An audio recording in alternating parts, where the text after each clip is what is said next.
Promo Tamil viewers எல்லாருக்கும் வணக்கம்.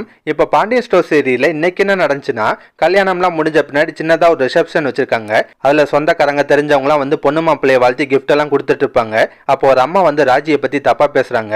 ஆமாங்க, அவங்க கோமதி கிட்ட, கோமதி தான் உன் சின்ன மருமக, ஓடி வந்தாலே அவ தானே அப்படின்ற மாதிரி கேட்பாங்க. அதை கேட்டோன்னு கோமதிக்கு செம்ம கடுப்பாது. எப்படி கல்யாணம் நடந்தா என்ன, நானே பார்த்துருந்தா கூட இப்படி ஒரு நல்ல மருமக கிடைச்சிக்க மாட்டான்னு சொல்கிறாங்க. இருந்தாலும் அவங்க விடாம என்ன இருந்தாலும் கோமதி ஓடி வந்தவதான்ற மாதிரி நக்கல் பண்ணுவாங்க. இப்போ குழலிக்கு செம்ம டென்ஷன் ஆகுது. இந்த கதையெல்லாம் இப்போ உன்ட்ட நாங்கள் கேட்டோமா, உன் மருமகளே உன் பையனை விட்டு ஓடி போயிட்டா, உன் வீட்டிலே 1000 கதை இருக்கு, அதெல்லாம் விட்டு எங்க கதையை பேச வந்துட்டியா அப்படின்ற மாதிரி திட்டி வெட்டி விடுவாங்க. அதுக்கப்புறம் நடக்குதுன்னா, சாப்பாடு பந்தி இப்போ சின்ன சின்ன ரொமான்ஸ் சீன்லாம் வச்சிருக்காங்க. ஆமாங்க, கதிரும் செந்தில் தான் எல்லாருக்கும் சாப்பாடு பரிமாறுவாங்க. அப்போ கதிர் வந்து ராஜிக்கும், செந்தில் வந்து மீனாக்கும் கொஞ்சம் ஸ்பெஷலாக கவனிக்கிறாங்க, ரொமான்டிக்காக பார்ப்பாங்க.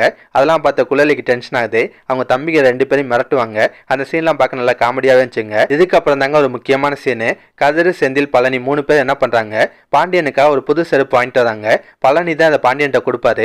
மச்சான், நீங்க சொன்ன மாதிரி சபதத்தில் ஜெயிச்சிட்டீங்க, இனிமே நீங்க கெத்தா செருப்பை போட்டு சுத்தலாம், இதாங்க செருப்புன்னு கொடுக்குறாரு. பாண்டியன் அந்த செருப்பை வாங்கி போட்டுக்கிறாரு.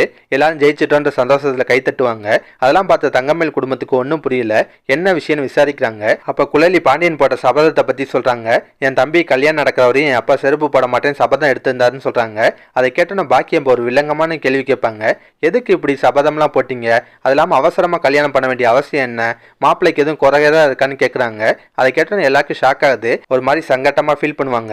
இப்போ ராஜி இடையில வந்து, இங்கே பாங்க, நீங்கள் நினைக்கிற மாதிரிலாம் ஒன்றும் இல்லை, எல்லாத்துக்கான எங்கள் வீட்டு ஆளுங்க தான், நாங்கள் பண்ண கல்யாணம் அவங்களுக்கு சுத்தமாக பிடிக்கல, அதுக்கு பழி வாங்குறதுக்காக தொடர்ந்து பிரச்சனை பண்ணிகிட்டே இருந்தாங்க, சரவண மாமாவுக்கு வந்த சம்மதத்தெல்லாம் கெடுத்து விட்டாங்க, அதனால தான் மாமா இப்படி ஒரு சபதம் போட்டார்ன்ற மாதிரி சொல்லுவாங்க. அதுக்கப்புறம் நடக்குதுன்னா, பாக்கியம் வந்து தங்கமேலுக்கு மாமியார் வீட்டுக்கு போகிறதுக்கு முன்னாடி கிரிமினலாக ஐடியா கொடுக்குறாங்க.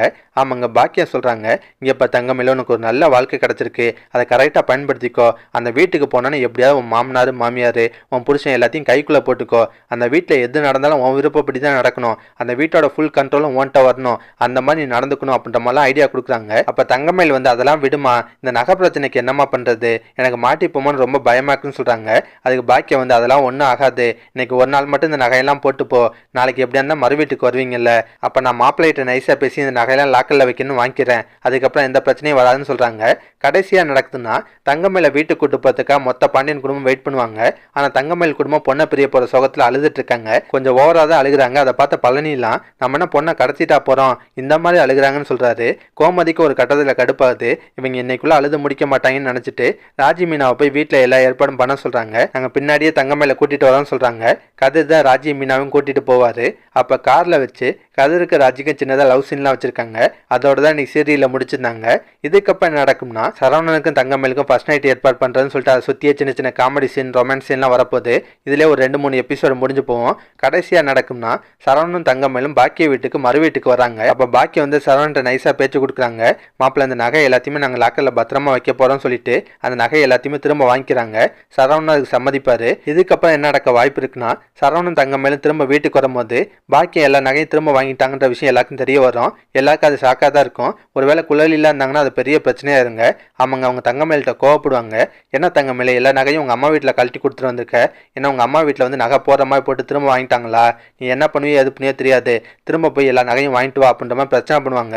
கண்டிப்பாக இந்த மாதிரி சீன்லாம் வரதுக்கு வாய்ப்பு இருக்குங்க. இதெல்லாம் பற்றி உங்கள் கருத்தை நான் மறக்காம கமெண்ட்டில் சொல்லுங்கள். இந்த வீடியோ பிடிச்சினா ஒரு லைக்கை தட்டுங்க. நம்ம சேனல் ப்ரோமோ தமிழ் ரிவ்யூ இதுவரை சப்ஸ்கிரைப் பண்ணலாம், ப்ளீஸ் சப்ஸ்கிரைப் பண்ணிக்கோங்க. நான் உடனே சீரியல் அப்டேட் கொடுத்துட்டே இருக்கேன். Bye guys.